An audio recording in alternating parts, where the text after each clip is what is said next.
Саламатсың ба, құрметті оқушы? Қазір біз 8-ші сынып Айқанат олимпиадасына келетін үлгі сұрақтарды талқылаймыз. 8-ші сынып Айқанат олимпиадасында Қазақстан тарихы және дүниежүзі тарихтан сұрақтар болады. Бастадық.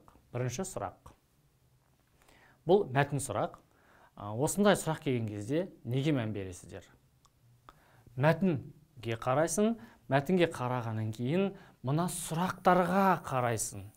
Неге? Өйткені бұл мәтінді оқығаннан кейін мына жерде мына сұрақ маңызды.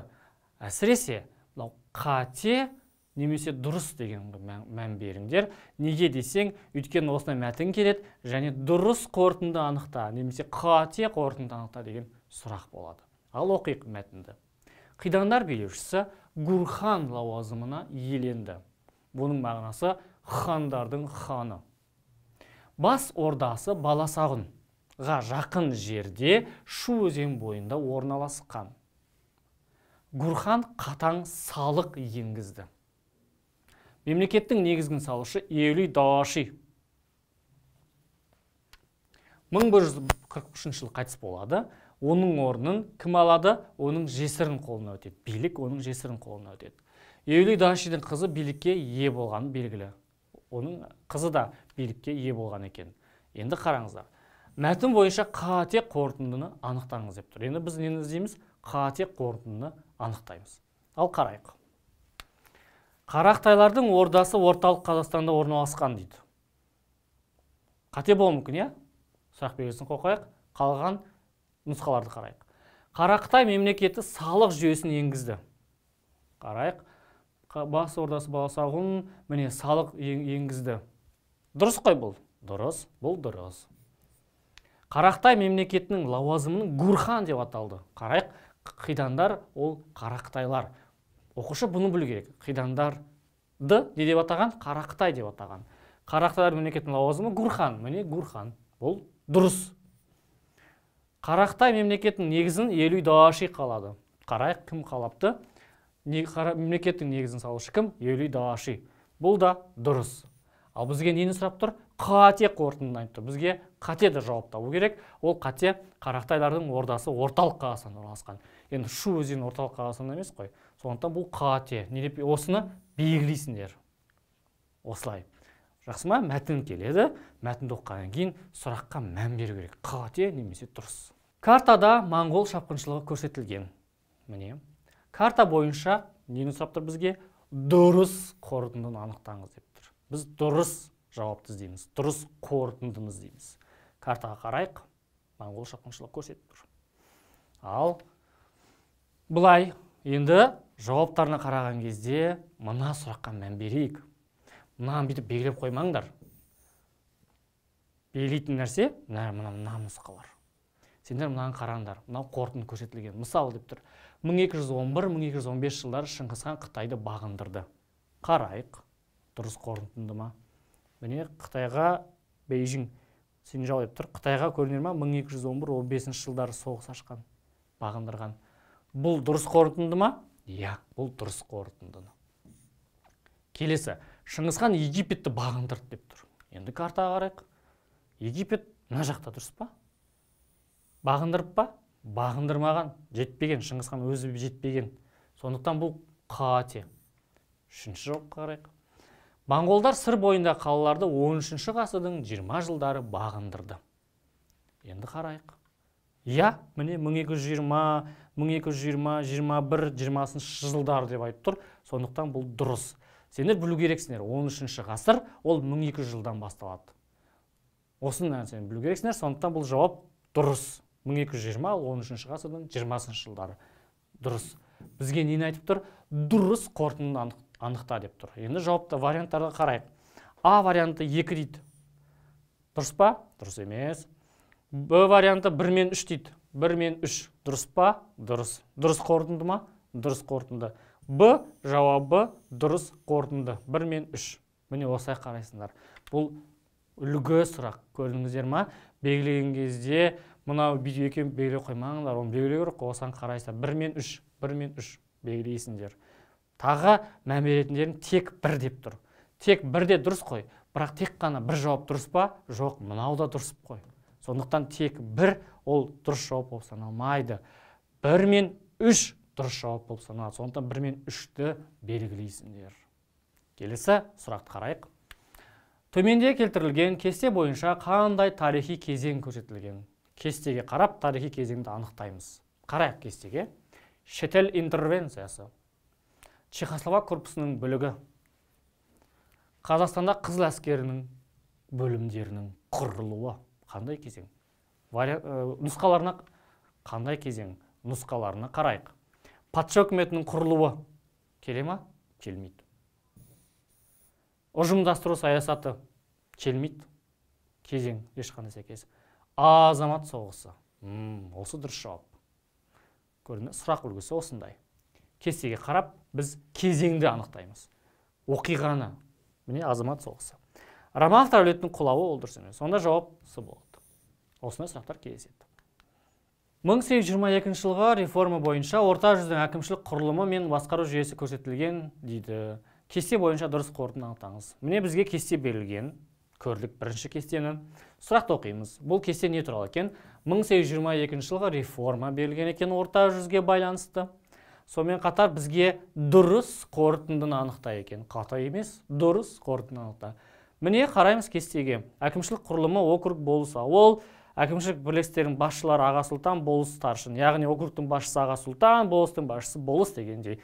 Үшеуі де 3 жылға сайланған екен. Енді дұрыс қорытындыны іздейміз, қарайық.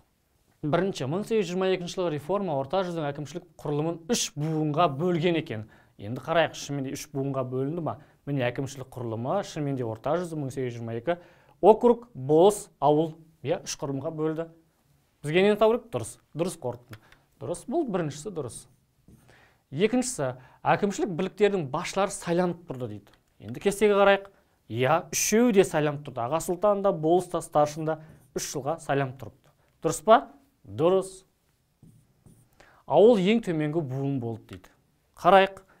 Бірінші округ болысқа бөлінеді, болыс ауылға бөлінеді. Ең төменгі округ. Дұрыс. Бұл да дұрыс. Үшеуі де дұрыс. Бізге нұсқаларын қарайық. Тек қана біреу ғана дұрыс дейді. Белгілейміз ба? Жоқ. Мынау біріншісі дұрыс, бірақ тек қана бірі дұрыс емес қой. 2-де 3-те дұрыс па? Сондықтан бұл нұсқа келмейді. Тек қана 2 дұрыс дейді. Толық қамтылмаған тек 3 дейді. Енді деп тұр. 1-де дұрыс, 2-де дұрыс, 3-те дұрыс. Бізде шынымен де 1-де, 2-де, 3-те дұрыс. Сондықтан жауап болады. Енді сурет сұраққа қарайық. Сурет көрсетілген. Сұрақты оқиық. Сурет бойынша қате қорытынды анықтаңыз. Дұрыс емес, қате қорытынды. Енді қарайық. Алғашқы адамдардың негізі кәсібі аңшылық болатын дейді. Енді суретке қарасақ, шынымен де алғашқы адамдар екен көрініп тұр. Негізгі шаруашылықтар аңшылық болып саналады, көріп тұрсыздар. Екінші сұрақ, суретте бұл дұрыс. Бізге нені табу керек? Қате қорытынды табу керек. Суретте алғашқы қауымдық құрылыс кезіндегі аңшылық көрсетілген. Суретте алғашқы қауымдық құрылыс.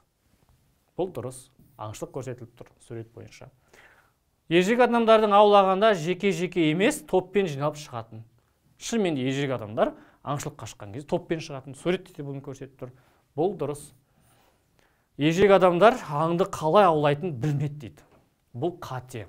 Ежелгі адамдар қалай аңды аулайтын білді.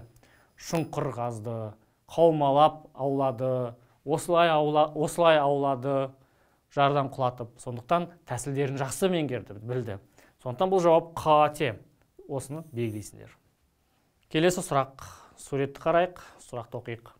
Суретте тұлғалардың ортақ байланысы. Осындай сұрақ бар. Көріп тұрсыздар, Джордж Вашингтон, Томас Джефферсон. Ортақ байланысы. Екеуі байланысты бір оқиғаға, немесе екеуі бір тарихи тұлға болуы мүмкін. Енді қарайық. Тәуелсіз ақш құру үшін күрескен тұлғалар. Дұрыс болуы мүмкін. Англиядағы азамат соғыс кезіндегі парламент жақтаушылар.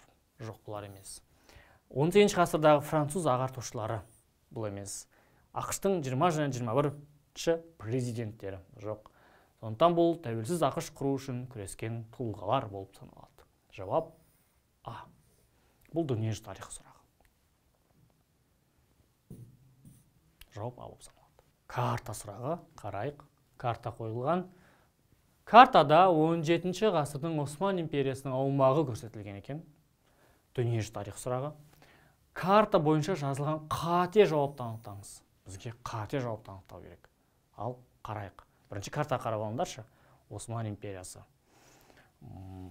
Африка, солтүстік Африканы бағындырған екен. Үлкен аумақты бағындырған көрдіңіздер да. Мына жақта Кіші Азия, сонымен қатар Европаны, Балқан жақ, Европаны бағындырған. Енді қарайық. Бізге қате жауапты таңдау керек. Осман империясының иеліктері Европа, Азия, Африка құрлықтарын қамтыды.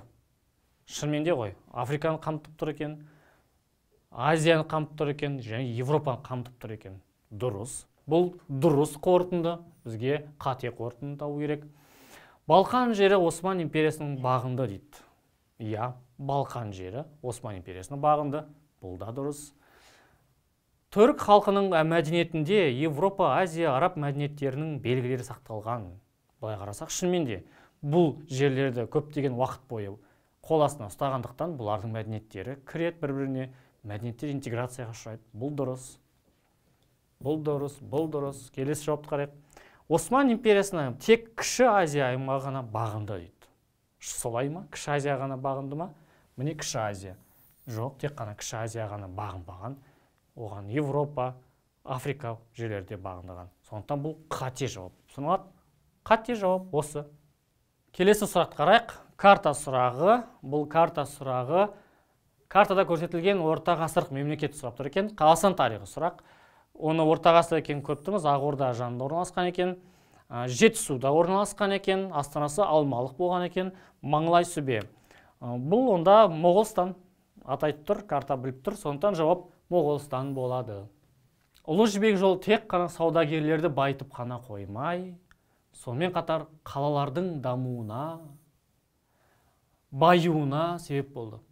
Ұлы жібек жолы арқылы саудагерлер мемлекеттердің, қалалардың, түрлі халықтардың тілдерін, өнерін, тамақтарын, киім үлгісін үйреніп, басқа елдерге, мемлекеттерге таныстырып үйретіп отырған. Түсінікті. Мәтінде жібек жолының қандай саласы туралы айтылмаған. Енді қарайық, қандай саласы айтылмаған. Сұрақты көріңіздер да, мәтінді қойған және мәтінде қандай саласы туралы айтылмаған. Мәдениет саласы туралы айтылған ба сұрақта? Қарайық, ұлы жібек жолы саудагер мемлекеттің қалаларын, түрлі халықтардың тілдерін, өнерін, тамақтарын, киім үлгісін үйренген ұлы жібек жолында. Айтылған мәдениет, ол кіреді, өнер, киім үлгісі ол мәдениетке кіреді. Сондықтан мәтінде ұлы жібек жолының мәдениет саласы айтылған. Енді экономикалық саласы айтылған ба қарайық. Қалалардың дамуына, баюына себеп болды ұлы жібек жолы. Экономика ғой, экономика. Бұл да айтылған. Бізге нені табу керек? Айтылмаған саласын табу керек. Қорғаныс туралы айтылған ба мәтінде? Айтылмаған. Сондықтан жауап қайсы болады? 3 болады. Қараймыз, міне 3. Б жауабы. Осындай үлгі сұрақтар. Келесі сұрақ қарайық. Мәтін сұрағы. Түркілердің негізгі кәсібі көшпелі және жартылай көшпелі мал шаруашылығы. Бұл шаруашылық оларды азық-түлік өнімдері, киім-кешек және баспанамен қамтамасыз етті. Мәтінді оқып сұраққа жауап беріңіз. Мәтінде түркілердің саяси тарихы сипатталған. Саяси тарих сипатталған ба? Жоқ. Мәтінде түркілердің шаруашылығы сипатталған. Шаруашылығы сипатталған. Мәтінде түркілердің әскери сипатталмаған. Мәтінде түркілердің діні сипатталмаған. Жауап тек қана не болады? Б болады. Келесі кесте.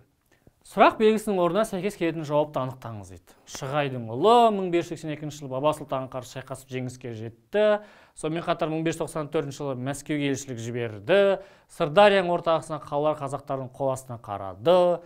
Онда жауап кім болуы мүмкін? Есім хан, Тәуекел хан, Тәуке хан, Қасым хан. Жауап Тәуекел хан болып табылады. Сәйкестендіріңіз. Бұл да үлгі сұрақ. Сәйкестендіріңіз деген сұрақтар көп кездеседі. Бұған қарайық. Күшлік. Бірінші білуіміз керек сәйкестендіру үшін. Күшлік ол не істеді? Күшлік ол Жетісуға қоныс аударған наймандардың басшысы. 1Б. Қарайық, 1Б. Мұса хан. Мұса ислам дінін мемлекеттік дін ретінде жариялады. 2А. Міне 2А. Елуй Дауаши. Қарақтай мемлекетінің негізін қалаушы. 3Д. Және Мұхаммед Хорезмшах, ол Батыс Қарахан әулетінің соңғы өкілін тағынан тайдырды. Д. Сонда 4С. Жауап сонда осы болады. Сурет сұрақ. Сақтарға тән өнер түрі қалай аталады? Суретке қарайық. Қалай өнер түрі аталады? Аңдардың бейнесі бейнеленген, онда аң стилі. Жауап осы болады. Осындай сурет сақтарда болады. Кесте. Сұрақты оқып жүрейік. Кесте бойынша мұғалім оқушыларға қай кезеңді түсіндіріп жатыр? Сұрақты көріңіздер ма? Сұрақтың үлгісін. Кесте бойынша мұғалім оқушыларға қай кезеңді түсіндіріп жатыр? Қарайық. Осы кестемен мұғалім қандай тақырып түсіндіруі мүмкін? Қазан төңкерісі, Алаш партиясын жою, әскери коммунизм саясаты, АКСР-ін құру. Ол 20 ғасырдың басы, Қазан төңкерісі 1917 жылдары, Алаш партиясын жою, әскери коммунизм саясаты, АКСР-ын құру. Түркістан автономиясының құрылуы. Сәйкес келмейді, бұл тақырып қамтымайды. Кеңес үкіметінің күшеюі. Осы болуы мүмкін. Азамат соғысы. Жоқ, азамат соғысында бұндай оқиғалар болмады. Патша үкіметінің отарлық саясаты жоқ. Кеңес үкіметінің күшеюі осы. Яғни Қазан төңкерісі, кеңес билігі күшейеді, билікке келеді. Алаш партиясын олар жояды, азамат соғысынан кейін әскери коммунизм саясаты болады және АКСР-ын құрады. АКСР-ын құру арқылы кеңес үкіметі өз билігін күшейтеді. Міне жауап сонда қайсы болады? Кеңес үкіметінің күшеюі болады. Сұрақты қарайық бірінші. Суретте сақтардың қоғамдық құрылысы көрсетілген. Сұрақ белгісінің орнына тиісті жауапты табыңыз дейді. Қоғамдық құрылыс сақтардікі. Әскери көсемдер мен рубасылар, сұрақ белгісі және қауым мүшелері. Білуіміз керек. Қайсысы? Патшалар ма? Абыздар болуы мүмкін. Егіншілер ма? Шабандар жоқ. Жауап абыздар. Келесі мәтін сұрақ. Мәтінді оқып көтеріліске түрткі болған себепті анықтаңыз. Міне сұрақ. Мәтінді оқиық. Мұсылман және үнді әскерлері, олар сипайлар деп аталған дүниежүзі тарихы. Арасында мылтықтардың оқ дәрісі шошқа және сиыр майымен майланған қағазға оралған деген хабар тарады. Солдаттар сол оқ дәрінің қағазын тіспен тістеп алып, мылтықты оқтайтын. Көтеріліс басталып кетті дейді. Міне, енді мәтінді оқыдық. Мұсылман және үнді әскерлер, сипайлар. Оқ дәрісі қандай? Шошқа және сиыр майымен майланған екен оқ дәрісі. Олар оқтаған кезде аузына салып оқтайды екен. Жұлып па бір нәрсені. Мәтінді оқып көтеріліске түрткі болған себепті анықтаңыз. Мәтінді оқып көтеріліске түрткі болған себеп. Ал оқиық. Шошқа майын пайдалану кәпірлікке жатады деп мұсылмандар есептеді. Дұрыс болуы мүмкін. Сиырды қасиетті санап, оның еті мен майын пайдаланбайтын үнділер үшін бұл ауыр қылмыс болып саналды. Шынымен үнділер сиыр малын не істейді? Қадірлі ұстайды, дұрыс па? Сондықтан олар қасиетті санаған үшін оның еті мен майын пайдалану олар үшін ауыр қылмыс болып саналды. Өйткені шошқа және сиыр майын бар екен. Бұл да дұрыс. Себептер болуы мүмкін. Үшіншісі, үнді сипайлары жалақы алмайтын еді. Мәтінде айтылған ба бұл туралы? Біріншіден мәтінде айтылмаған және үнді жалақысы туралы айтылмаған және көтеріліске басалып кетті депті. Бізге түрткі болған себепті. Сонда 1 мен 2 ғой жауап. Міне жауапты қараймыз. Тек қана 1, тек қана 3, тек қана 1, тек қана 2. Міне жауап 1 мен 2. Келесі 17 сұрақты қараймыз. Өзгеше сұрақ үлгісі. Барлығы үшін ресми міндетті идеологияның өмір сүруі, бірыңғай бұқаралық партия, ақпаратқа толықтай монополия, полицейлік бақылау жүйесі, адам өмірінің барлық саласын басқару. Жоғарыда жазылғандардың қайсысы дейді тоталитарлық режимнің белгілері? Мына жазулардың, мәліметтердің қайсысы тоталитарлық жазулардың белгісі? Ал енді қарайық. 1 дейді. Барлығы үшін ресми міндетті идеология өмір сүруі. Дұрыс. 2 мен 3. Дұрыс. 4 пен 5. Полицейлік басқару жүйесі. Дұрыс. Барлығы дұрыс қой, негізі. Сондықтан жауабы қайсысы аяқтан? Жауаптардың барлығы дұрыс дегенді не істейміз? Белгілейміз. Келесі сурет сұрақ. Суретте қандай жазу көрсетілген? Міне сурет ескерткіш тасқа алғанда салған екен. Бұл біздің руна жазу болып табылады. Араб жазу емес, шумен жазу емес, бұл руналық жазу. Келесі карта сұрағы. Бұған қарайық. Картада бірінші дүниежүзілік соғыстағы Германияның Шлиффен жоспары бойынша шабуылдары көрсетілген екен. Қарайық картаға. Міне Германия міне Франция бірінші дүниежүзілік соғыс кезінде білу керексіңдер, Германия Францияға шабуыл жасайды. Қалай көрсетілген? Шлиффен жоспары деп аталады. Карта бойынша жазылған дұрыс қорытындыны анықтаңыз деп тұр. Бізге дұрыс қорытындыны анықтау керек. Кеттік. Германия Францияға Бельгия арқылы басып кірді дейді. Шынымен де қараймыз ба? Германия міне Бельгияны басып алған екен, одан кейін бүйтіп Франция өткен екен. Иә, Бельгия арқылы басып кірді. Бұл дұрыс қорытындыны. Қалғандарын қарап көрейік. Германия Францияны толығымен жаулап алды дейді. Бірінші дүниежүзілік соғыс кезінде Германия Францияны толығымен жаулап алған жоқ. Бұл қате. Франция Германияның Франкфурт аумағын басып алды дейді. Франция Германия Франкфурт аумағын жоқ, басып алған жоқ. Бұл да қате. Картада көрсетілмеген. Франция Германияға қарсылық көрсетпеді деп тұр. Бұл да қате. Қарсылық көрсетті. Сондықтан жауап А болып саналады. Келесі сұрақ. Төмендегі жазылған сөздер нені білдіреді деп тұр. Көкқыстау, көктеу, жайлау, күзеу. Не болуы мүмкін? Бұл әрине маусымдық көші-қон болып саналады. Жыл мезгілі ма? Жоқ. Дәстүрлі мейрамдар ма? Жоқ. Төрттілік мағлұмат ау ма? Жоқ. Жауап Д болып саналады. Осылайша біздің үлгі сұрақтарды талдауымыз аяқталды. Келесі жүздескенше сау бол.